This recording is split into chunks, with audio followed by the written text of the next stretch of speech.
अगले साल यानी 2024 में होने वाले लोकसभा चुनाव में बीजेपी को हराने के लिए विपक्षी एकता की कोशिशें हो रही हैं। विपक्षी एकता के मुद्दे पर ही नीतीश कुमार की अगुवाई में पटना में बीजेपी विरोधी पार्टियों की महाबैठक होने वाली है।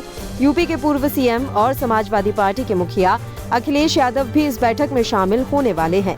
23 जून को होने वाली महाबैठक से पहले अखिलेश यादव ने 2024 में सत्तारूढ़ भारतीय जनता पार्टी को हराने का फॉर्मूला दिया। शनिवार को लखनऊ में अखिलेश ने कहा कि एनडीए को हराने के लिए पीडीए का फॉर्मूला काम आएगा। क्या है अखिलेश का पीडीए फॉर्मूला और क्या ये बीजेपी को हराने में कारगर होगा, आइए जानते हैं। लखनऊ में आयोजित एनडीटीवी कॉन्क्लेव में बोलते हुए अखिलेश यादव ने कहा कि बीजेपी को पीडीए हरा सकता है। अब सवाल उठता है कि अखिलेश के पीडीए का मतलब क्या है। अखिलेश ने जानकारी देते हुए कहा, पीडीए से उनका मतलब पिछड़े, दलित और अल्पसंख्यकों से है। उन्होंने कहा कि इस बार उत्तर प्रदेश की 80 सीटों पर पिछड़े, दलित और अल्पसंख्यक खास भूमिका निभाएंगे। अगले साल होने वाले आम चुनावों के लिए विपक्ष के एक संयुक्त मोर्चे के बारे में अपनी पार्टी के दृष्टिकोण को लेकर एक सवाल का जवाब देते हुए अखिलेश ने कहा कि उत्तर प्रदेश के लिए उनका एकमात्र नारा है, 80 हराओ, बीजेपी हटाओ। 80 की 80 सीटों पर जीत का दावा। अखिलेश यादव ने कहा, मैं चाहता हूं कि दूसरे दल बड़े दिल के साथ समाजवादी पार्टी के साथ आएं और यकीन दिलाता हूं कि 80 की 80 सीटों पर हमारी जीत होगी। इससे पहले भी हमने कई दलों के साथ मिलकर चुनाव लड़ा है और उसके परिणाम भी सामने आए हैं।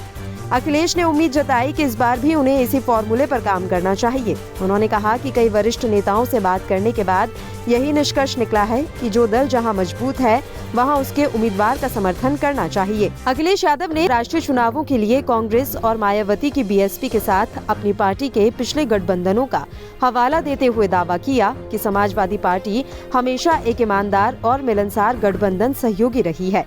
उन्होंने कहा, सपा जहां भी गठबंधन में रही है, आपने हमें सीटों को लेकर लड़ने की बात नहीं सुनी होगी। बीएसपी के वोट बैंक पर अखिलेश की नजर।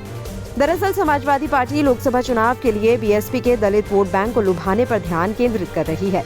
सपा अध्यक्ष अखिलेश यादव ने 3 अप्रैल को रायबरेली के मान्यवर काशीराम महाविद्यालय में बीएसपी संस्थापक काशीराम की प्रतिमा का अनावरण किया था।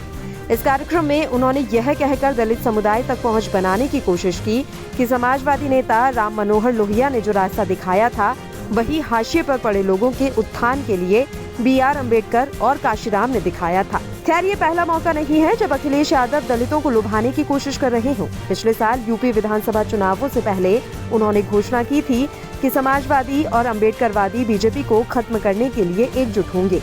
हालांकि समाजवादी पार्टी बीजेपी को बाहर करने में सफल तो नहीं हुई, लेकिन उसका वोट शेयर 2017 में 22% से बढ़कर 2022 के चुनाव में 32% हो गया। अब पार्टी ने लोकसभा चुनावों में 40% से अधिक वोट शेयर का लक्ष्य रखा है।